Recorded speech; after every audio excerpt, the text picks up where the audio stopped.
Free audio post-production by alphonic.com.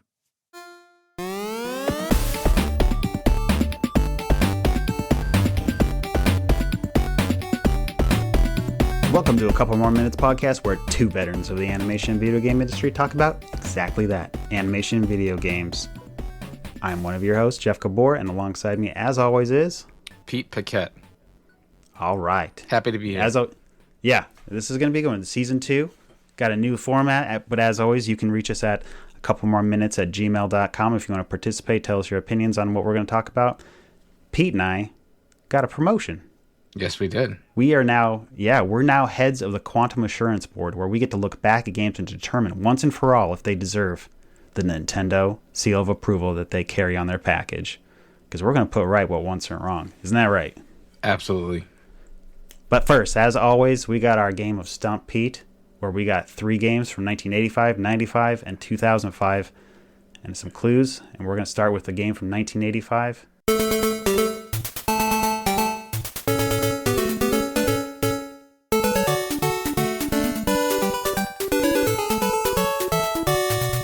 Pete, these are your clues.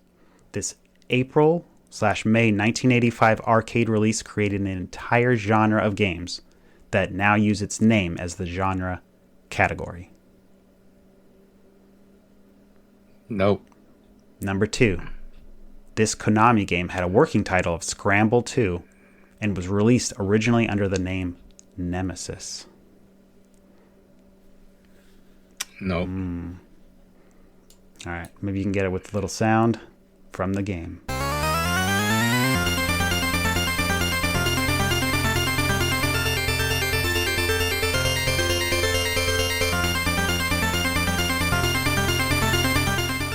Can I ask a counter question? Counter question. Was it ever ported to the NES? Oh, yes. Very popular.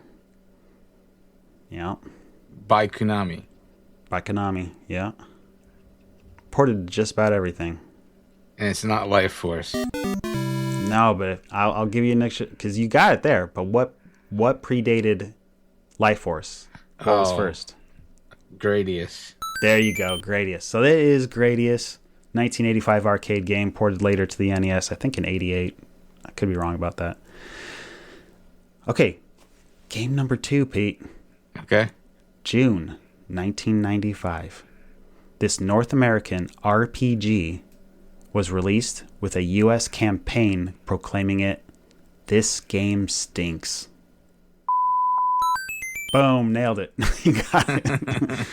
For the listeners, clue number 2. This game is the second in a 3-game series where both the first and the third game never got a North American release. And the final clue is the sound from the game.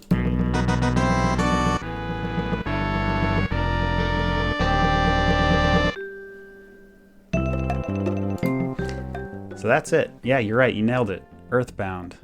Yep, I remember those. I remember those early advertisements. They worked on me, as in I stayed away from the game.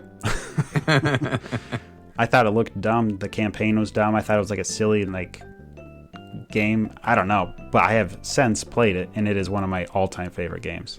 Yeah, it's fantastic. Okay, May 2005.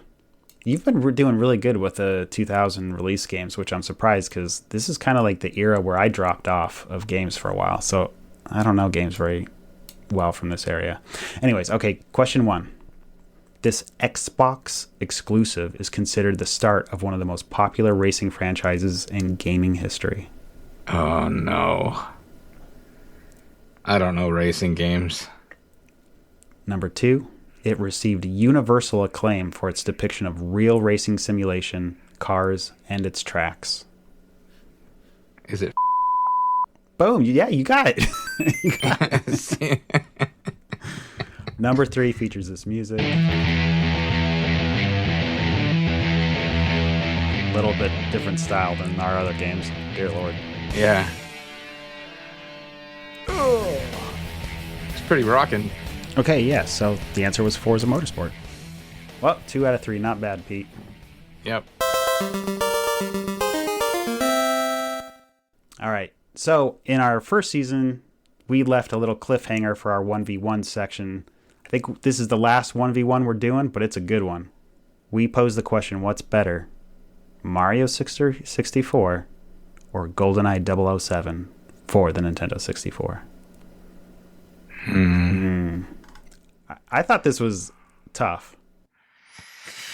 See, I'm biased. When I was deployed, we had an N64 on ship with us. And it's funny because other people had PlayStations and they would laugh at us because we'd have N64s and like a week later they'd be broken because of the movement of the ship and everything like that. Yeah. Caused them to fall off and everything and hit the ground. But the N64 is like a little tight. Yeah, you know, it was like it's like this massive toy. And it survived all the beatings it took in our berthing area. Smart. And we had a bunch of games, including Mario 64, but we never played it. We never played Mario 64. We played religiously 007 and NWO WCW Revenge. Like far more than any other game that we had. I don't know. I just remember... And I know it's a touchy subject, but like it was the first real solid first person shooter that you could use a controller with. Yeah, you know. I mean, yeah. At least it was new to me for sure. Like I didn't have access to playing like Doom or Duke Nukem on a controller. You know, that was like mouse and keyboard. At least from my experience that I had, you know, I know there was different offshoots and people could have played it, but yeah, that was like a lot of people's like first really foray in first person shooters. Yeah, and it was, and like, you know, they used motion capture, which was an interesting choice because not everybody was doing it at that time. I actually didn't know that. I didn't realize it was motion capture. It stood out. Huh. So yeah, I'm completely biased to 007. Mario to me was weird. It was weird to see Mario in 3D, and I wasn't ready for it. Yeah. And I never really completed it. I only got through maybe about 3 or 4 levels, and I just gave up on it. This is where we don't have much of an age gap, but we have just enough that, like, you know, I was still like, you know, early teenager, preteen when this system came out. It was probably like 12, 13, 14. So I was just... Yeah, I was 19, 20. Yeah. Yeah, so you probably didn't sit in your room just playing these games. So I played a ton of Mario. Like, I just had access to it. I remember bringing the system over to my grandparents' house and playing it on their TV over the summer and that kind of thing. So I have a lot of nostalgia with it. I posed the question out to our listeners, and here's some of their feedback. So we got Rocket Return says, they're so different, it's hard to decide. I would have to give it to GoldenEye. Mario is definitely more innovative in a lot of ways, but I feel like there are definitely times the innovation cuts against it, while GoldenEye was working from more of well-trodden formula and getting clever with it. I think I like Super Mario 64 more, but the infamous camera still has to be considered. Stinks that it took so much time to iron out a lot of that. Also, some of the level design is pretty clearly the result of being an early effort, while 007 has Doom and Duke Nukem to lean on. Very good points. Bedwell Blackburn, both were so revolutionary in their own ways. We got the first four-player single-system FPS versus one of the most innovative early 3D platformers. Without the framework that GoldenEye created, Perfect Dark isn't made. All early 3D Nintendo 64 games had the camera issue. Zelda, but he's leaning Super Mario 64. Zero the 14th says, if we're talking what game is objectively better, I'd say Mario 64. What one I liked personally would be GoldenEye. So I'm going to say, like, if you go in, it's personal taste, right? So I'm giving that vote to GoldenEye. Fluffy Pony says, these are fighting words. Objectively, I would say GoldenEye is the better game. That multiplayer experience cannot be matched. Yeah, so I don't know. I flip flopped. I wasn't as clearly like cut and dry as I think you are with it. But I ultimately go down. What did I love more at the time? And it was Goldeneye. It was so fun to get in a room with your buddies and be all on one system and all crowd together with all your different colored, controllers that are all just because if you bought an extra one, of course it's gonna be either green or blue or black. Like, I love the proximity mines. Oh yeah, you played with that. We play with the proximity mines. We put them on the weapons. We put them like up above doorways. So when you walk in, you just get destroyed. That's so funny. I feel like the mode that I played an awful lot was Golden Gun. I just liked the idea of like one shot, one kill. And it's like, it was so scary to be found by the person that holds the golden gun. Oh yeah, we did that too. And then there's slappers. That was just for giggles. Yeah.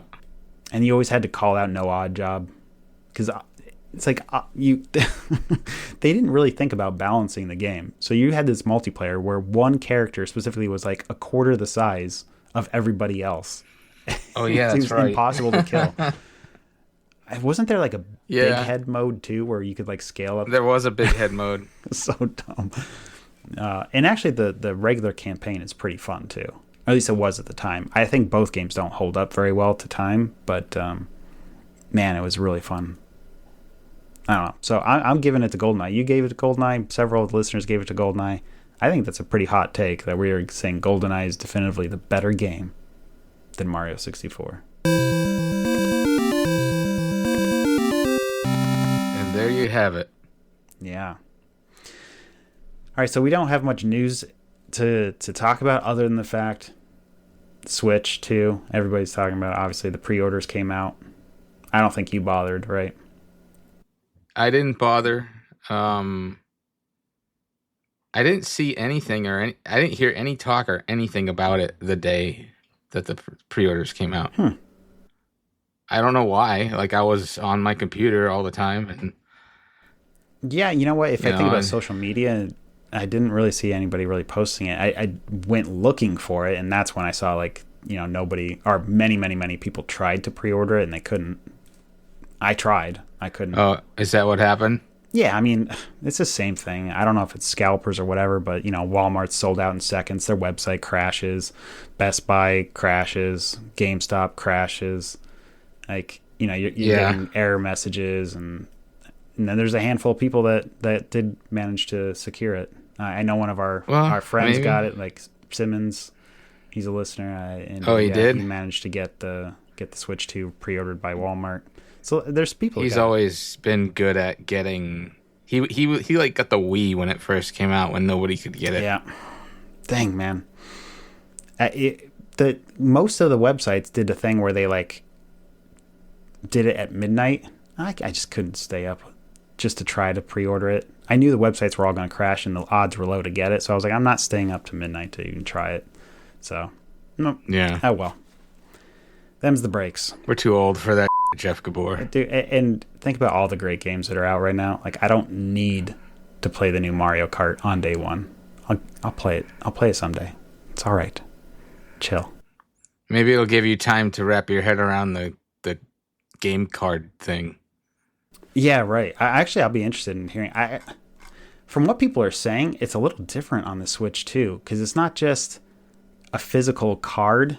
Like, you have your cartridge, which I thought they were going the route of like, you have a cartridge, you put it in, and you download it digitally onto your system. Now it seems like that's just almost a key card. There's no actual game on it. There's no game on it. Huh. Which is bad news for reselling, and it's super bad news for gaming history. Because as soon as Nintendo stops supporting, downloading it, the game is essentially deleted. Because nobody can re-download it. So then it only exists on the systems that have it. And Nintendo's very good at going after emulation. Yep. I don't know, man. It's a little bit scary. All right, we'll see how that goes. All right, so when we come back, the Quantum Assurance Board is taking over. We're going to be heading back in time, taking a look. To 1999. Here we go. All right, play a little music. When we come back, we're gonna take a look at Teenage Mutant Ninja Turtles for the NES.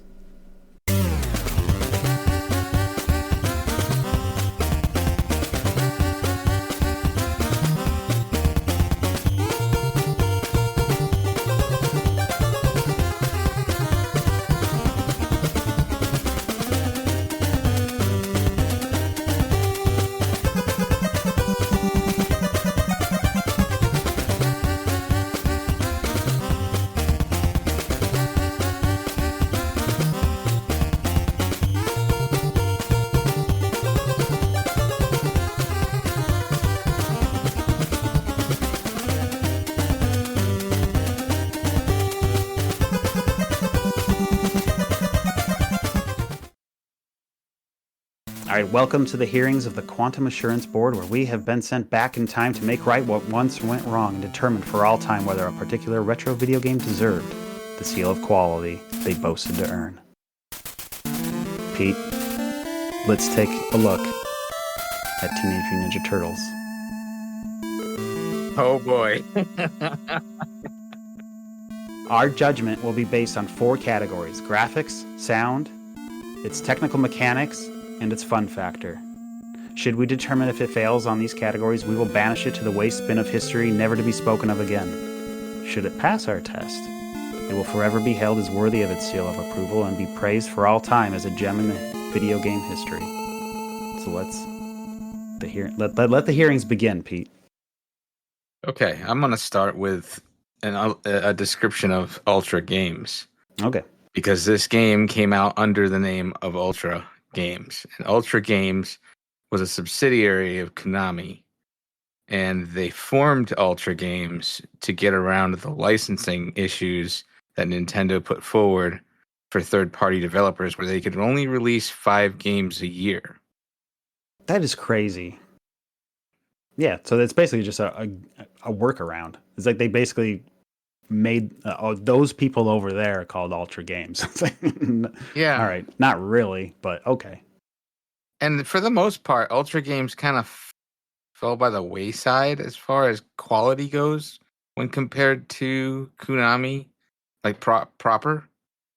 I don't know. They each had their quality games, though.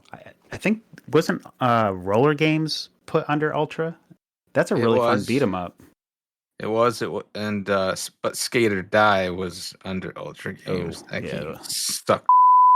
Oof, yeah, not a fan. Trying to think of what other ones. I should have been more prepared, Jeff Gabor. Nah, we got it. It's good. I do think that's an interesting fact, though. It was the first time I saw Ultra Games when I took note of it. It had a very distinct logo. I had no idea at the time, and why would I? But I didn't understand the difference or the comparison or that it was Konami, really. Because Konami came with the name. Well, what kind of gave it away for me was when they came out with Ninja Turtles 3 on the NES, the Manhattan Project. That they came out under the Konami header instead of Ultra Games. Oh, yeah. But TMNT, TMNT2, both Ultra Games. That's funny. I wonder why they chose... Maybe that was just what you're talking about. The Ultra Games kind of fell to the wayside. Or maybe by that time, licensing was different. Because it was pretty later in the NES run. It's funny because they made Turtles in Time too, which was released pretty close to Manhattan Project.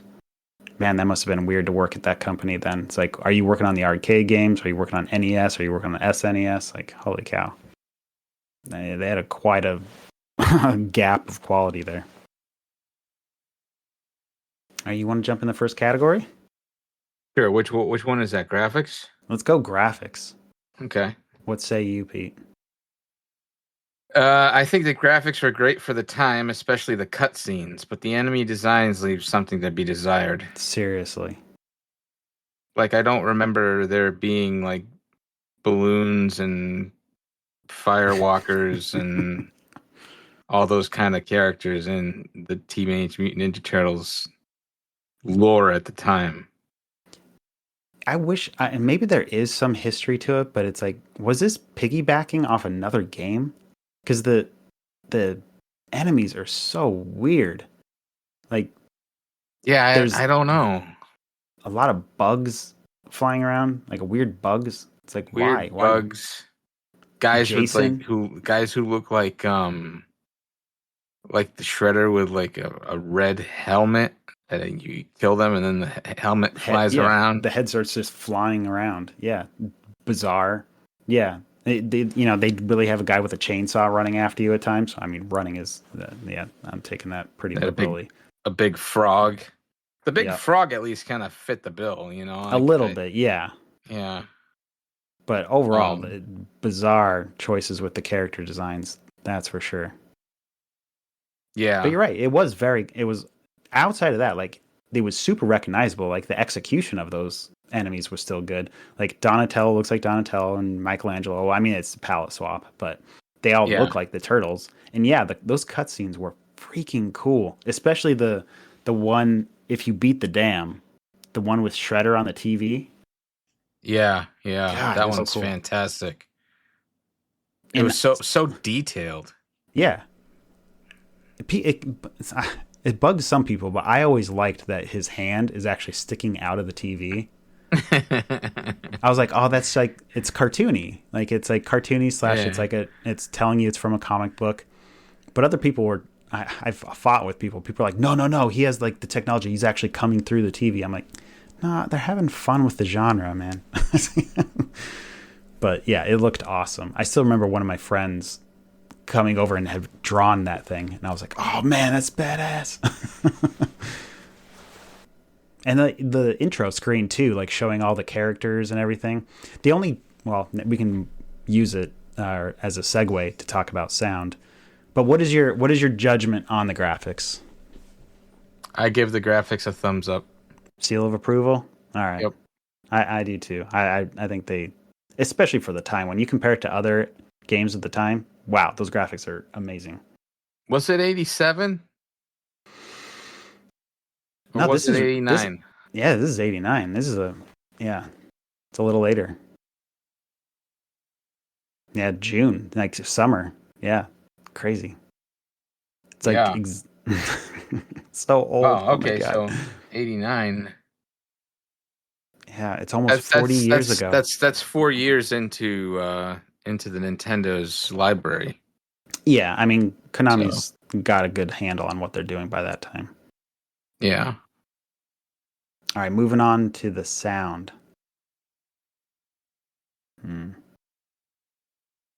I would say that it does suck that they didn't get to have the actual license music. That is definitely the only flaw. That is the only flaw. But other than that, like what they did with it was just amazing, and it felt like the Ninja Turtles. Like it felt like it belonged in that universe. I'm with you on that. I still think it's super catchy. Every little tune, the overworld, the underworld, like it has a ton of variety throughout the entire game. Man, it's good. Even the music in the dam, it's so intense. I know. And I my favorite track is level 1 Overworld.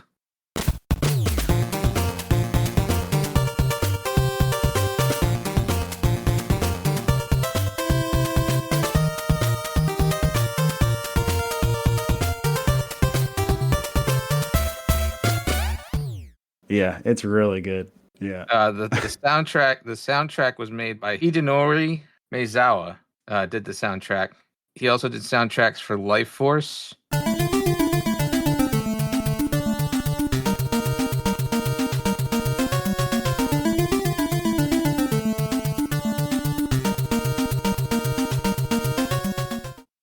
Contra.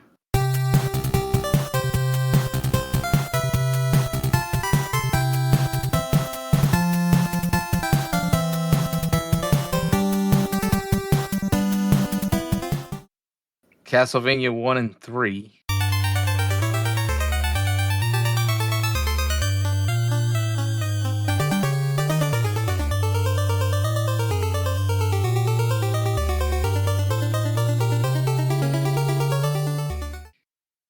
And The Adventures of Bayou Billy. Dang. Which, that game sucks, but it has a masterful soundtrack.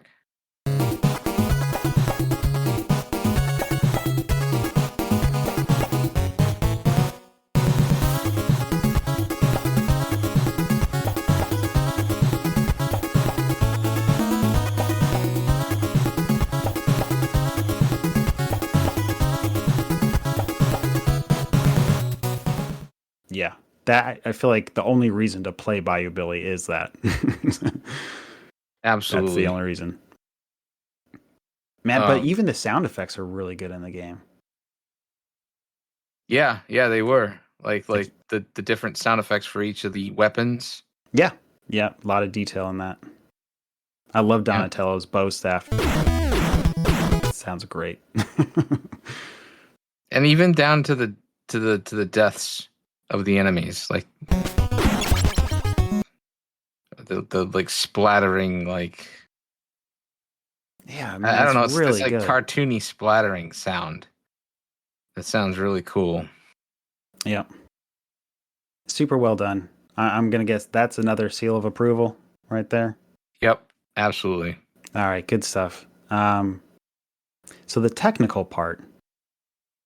Looking Does back, technical follow under gameplay, or how does that work? yeah, Or I mean, are we? I think it's like how you're talking about the mechanics. How does it move? Does it have bugs or glitches? But it's basically like the execution. Like it's Okay. how did they execute the game? For me, I would say it's a cheap laden slog. Yeah, I tried my damnedest, and I could not get past the sewer system of Area 4. And I know, Jeff Gabor, I know you beat it. I did. And you should be very proud of yourself, because this is one of the hardest games ever made. Yeah, so before doing going back and actually really looking at this game again, I had never been able to beat it without save states. So I just beat my head against the floor until I was able to do it this time. And yeah, it took some effort to like know what to do, because there is a method to it, and you can get there. There is some, but there's a lot of it that's just fucking cheap. That's where cheap enemy spawns, screen placements, along with near impossible jumps, makes the prospect of exploring outside of the critical path of gameplay a dangerous enterprise because of the high degree of difficulty. Yeah, and the mechanics of the way they executed being able to jump, it's terrible. Like you cannot jump. You can't predict because when you start going, your turtle has all the momentum. So if you jump and have right pressed, your turtle's going to keep moving right. If you like release the D-pad, you don't just drop straight down. And it doesn't even really take any momentum off. So it makes it extremely hard to switch directions. At least you can somewhat switch directions in the air, but you don't ever. You keep going at the same speed, even though you press left and right. I don't know if that makes sense, but you don't have the finesse you do with Mario. Not even close. No, it's unfortunate because they're ninjas. Right. Good point. Yeah, I would say that's a sin. That's the major thing you should have in the Ninja Turtle game, is like they should be able to control awesome, and they don't. But I do think I will say, to give the game some credit, I do think the format and how the game is delivered has a lot of potential. Yeah. Like I feel like the idea that you can like cycle through each character and then they die, and then you have to you have to like conserve energy, and I think it's definitely could have been like a Ninja Gaiden if they had more time, maybe. Yeah, I mean, I think you're totally right. Like the format of, like you said, so if you've never played it, you can at any moment, at any time during the game, you can pause it and switch which character you have, and that character holds on to their life bar for the entirety of the game. It's not like you have one life bar and you just decide which turtle takes the death. It's like, no, they each individually have their own life bars, which is awesome because you can then, farm pizza and refill up their life whenever you need to. Really smart. And I love the fact that they have an overworld, and then you like go into these smaller levels, like right at the beginning of the game, you're walking around, then you go into a sewer drain that puts you into a side-scrolling game. Yeah, it's awesome. Yeah, it's very, very, very ambitious. Yeah. Talking about those mechanics, one more. So these one tile wide jumps against the ceiling of the it's like, I don't know how many times trying to get to the dam, there's like a one tile gap you need to jump over. If you know it, I mean, AVGN talked about it. It is because it's maddening. Because you have to walk so far back. All the enemies respawn. So if you miss these jumps, it's so nightmarish. And it's not only that jump. It's like it's also jumps that are like maybe 3 tiles wide. Yeah. But they have the ceiling right above you. Yes. And those are very difficult as well. Oh my god. Yeah, that's the one that's before the dam. There's a 1-tile one just after the dam that I'm remembering, where you have to go get the missiles for your turtle van. But yeah. But then you come to find out that these 1-tile wide gaps you can just walk over. You don't actually have to jump. Yep. And it's like, okay, once you know that, you think that you're good.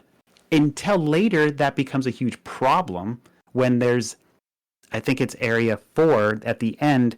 There's this, like, I used to call it the California Crusher. The walls start to squeeze in, and if you barely touch these spiked walls that are closing in, your turtle immediately dies. Now, I heard of these things. I never made it there. Dude, as you're trying to escape them, you're having to run down the screen, okay? And it's filled with a series of 1-tile gap, like, things where you have to fall down. So if you're running too fast, your turtle just jumps right over the platform and you can't get down. So you have to stop at the right pixel where your turtle will actually fall. It's maddening because those things come in so fast and you can't go back up. It's like you better haul your butt down.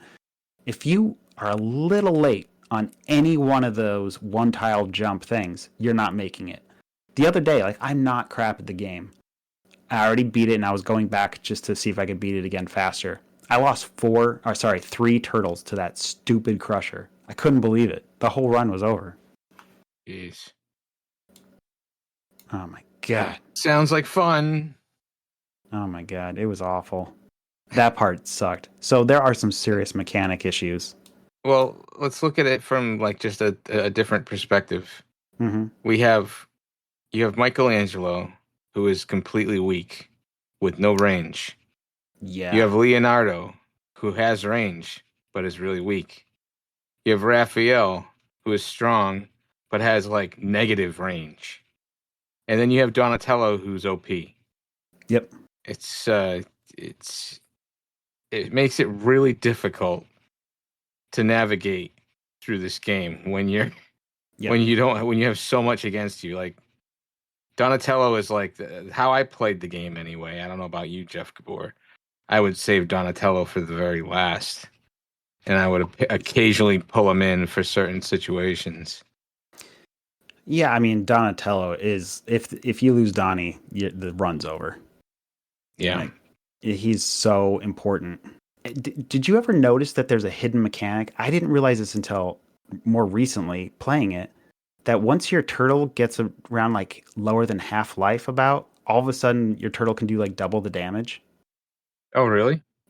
It's crazy because all of a sudden things that took Michelangelo 2 hits to kill, they start doing just 1 hit to kill them because his life got low. I was like, what? Why doesn't it say that anywhere? It was interesting. I don't know if that really affects Donatello or he's just OP across the board, but I found that interesting. Oh man. So yeah, there's some pretty tough issues with the game in terms of how it functions, I would say. And then talk about like the knockback. It's so bad, and you can get like basically like frozen into like being bounced between a couple characters, and later in the game those the enemies do massive damage, and if you get knocked about 2 or 3 times, you're dead. You can't even switch to a turtle. You get hit back and forth so much. Yeah. Oh, and then infamously, what is the most famous level in the game? Oh, right. The dam. Yeah, the dam. Swimming through it. That was like every kid's like nightmare like, to give them an anxiety attack. And it is ruthless with the like collision boxes. There's one screen. Yep. There's one screen that fucks everybody right in the ass. Because I have no other way to say it. It's the one with all the seaweed. Yes. So you all of a sudden switch to this side view where you're tapping A to swim up. So imagine there's one section where all of a sudden you have a very teeny tiny, like no room to your left side or your right side, up or down, where you're trying to navigate this small little path in between these like electrified seaweed. And it takes massive damage every time you hit a piece of seaweed. And if you accidentally swim too far in the seaweed, you have the knockback, or like you don't have invincibility frames long enough to get out. So you take multiple hits. Have you ever awful. gotten through that screen without taking damage? No. Neither have I. I think it's impossible. No. I've seen someone do it. Okay, so there's a streamer I watch, Slackinator, that he notoriously does these games without taking damage. So he found a trick right before that screen. If you bonk your head on the left side of the upper ceiling, it will turn the water flow off of that level. So you're not fighting a current anymore.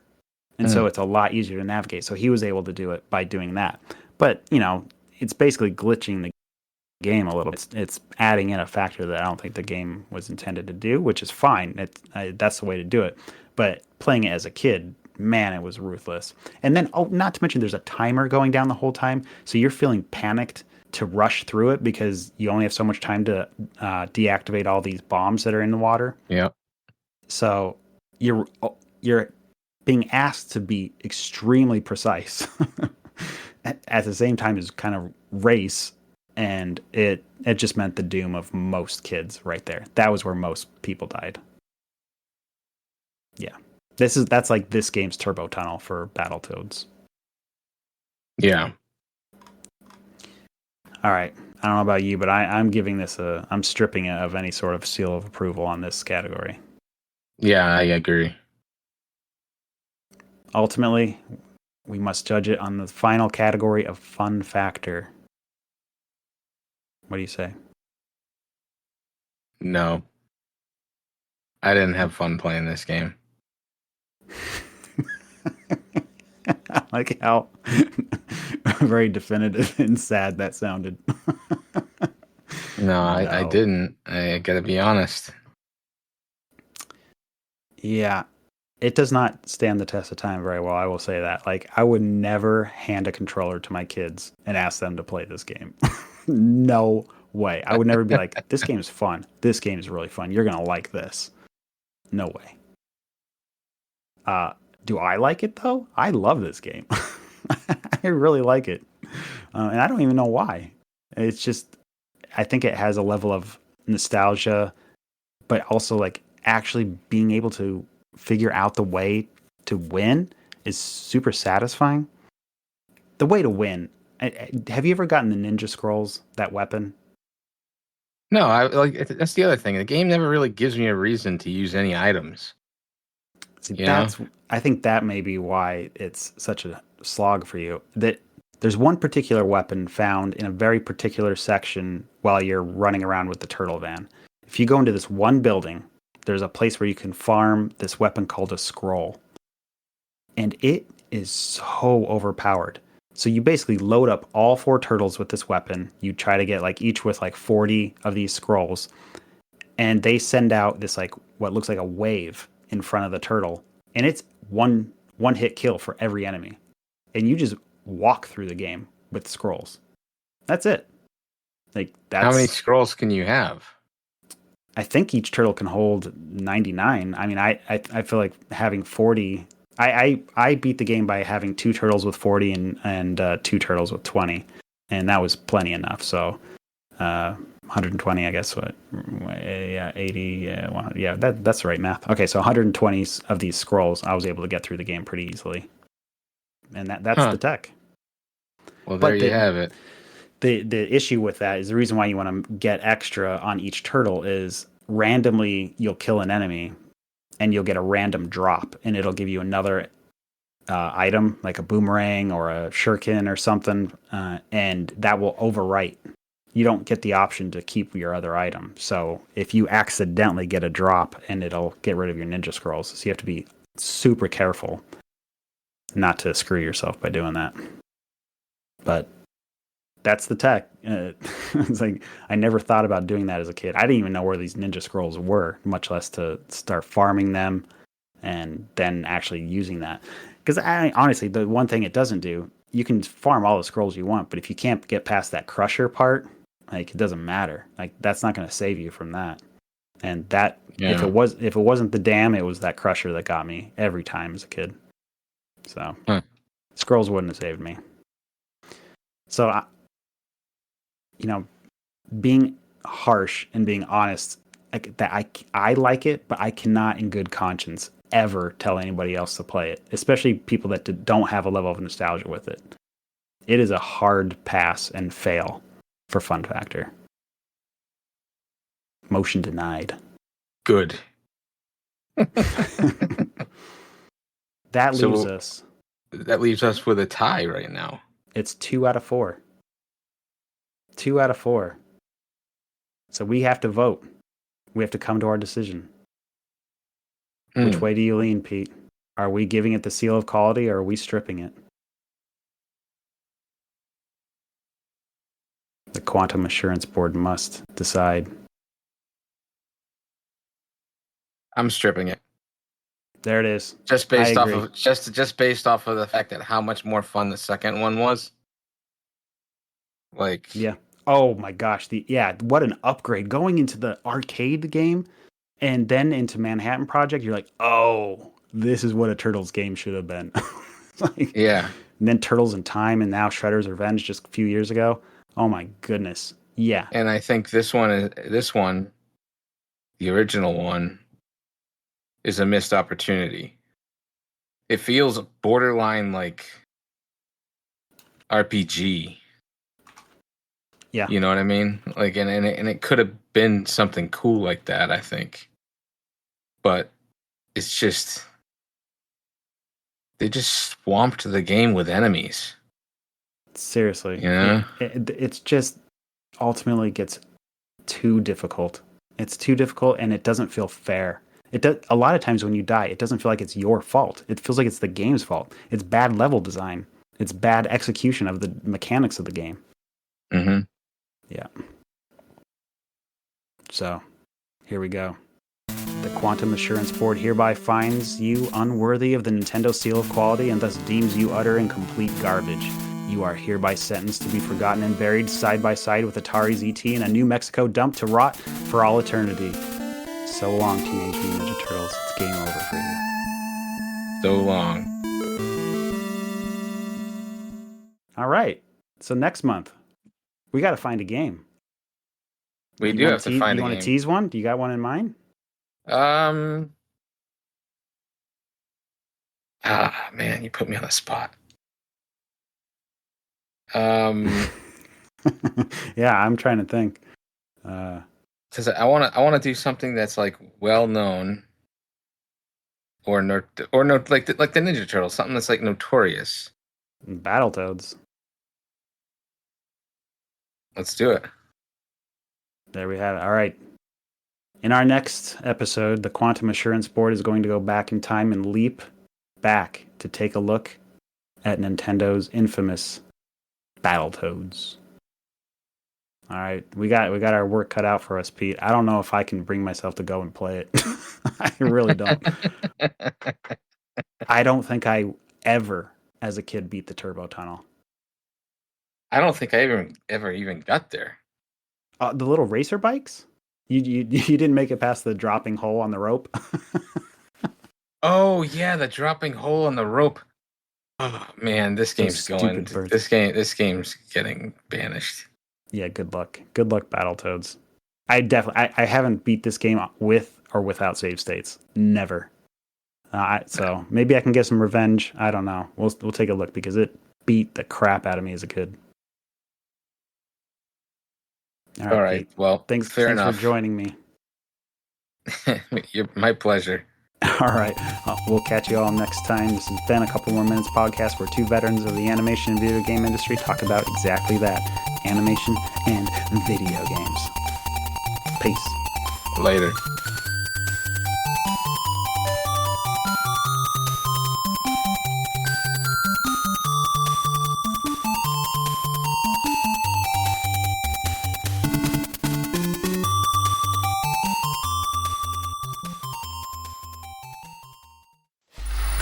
free audio post-production by alphonic.com.